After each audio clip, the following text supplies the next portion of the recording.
So ಇದರ ವಿರುದ್ಧ ಈಗ ಕಮಿಷನರ್ ಅವರಿಗೆ ಒಂದು ಮನವಿಯನ್ನು ಕೊಟ್ಟಿವಿ.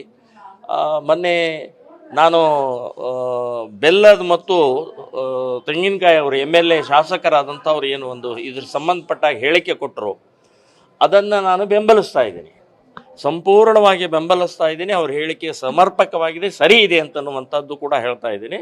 ಸೊ ಅದಕ್ಕೆ ಇಲ್ಲಿ ಸಿಮ್ಮಿದ ಸಂಬಂಧಪಟ್ಟಾಗೂ ಮಾತಾಡಿದೆ ಮತ್ತು ಬಂದಂಥವರು ಯಾರು ಅಂತನ್ನುವಂಥದ್ದು ಕೂಡ ಕೇಳಿದರೆ 15 ವಯಸ್ಸಿನಿಂದ 50ನೇ ವಯಸ್ಸು ತನಕ ಇದ್ದಾರೆ. ತಬ್ಲಿಕ್ ಅವರು ಕಚ್ಚಾಕೋ ಪಕ್ಕಾ ಬನಾವು ಇದನ್ನು ಅವರು ನಿರಂತರವಾಗಿ ಈಗಲ್ಲ, ಇದು ಪ್ರಾರಂಭದಿಂದಲೂ 100 ವರ್ಷದಿಂದ ನಡ್ಕೊಂಡು ಬಂದಂಥ ಇದು ಸಿಸ್ಟಮ್.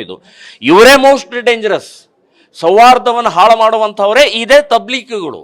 ಇದರಲ್ಲಿ ಇಂಜಿನಿಯರ್ ಇದ್ದಾರಂತೆ, ಟೊಯೋಟೋ ಕಂಪ್ನಿಯಲ್ಲಿ ಉದ್ಯೋಗಸ್ಥರಿದ್ದಾರಂತೆ. ಇವರು ಬೇರೆ ಬೇರೆ ಉದ್ಯೋಗ ಇಲ್ಲ, ಏನು ಇಲ್ಲಿ ಧರ್ಮ ಪ್ರಚಾರ ಮಾಡೋದಿಲ್ಲ.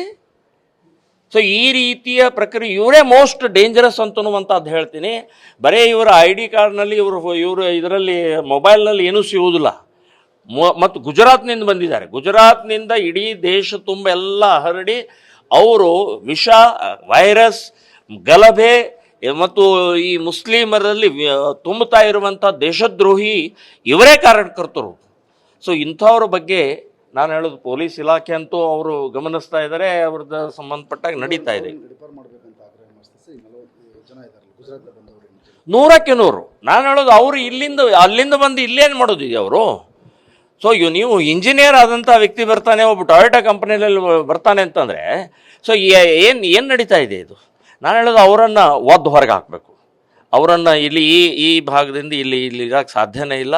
ಸೊ ಸರ್ಕಾರನೂ ಇದನ್ನು ಗಮನಿಸಬೇಕು ಅಂತನ್ನುವಂಥದ್ದು ಹೇಳ್ತೇನೆ.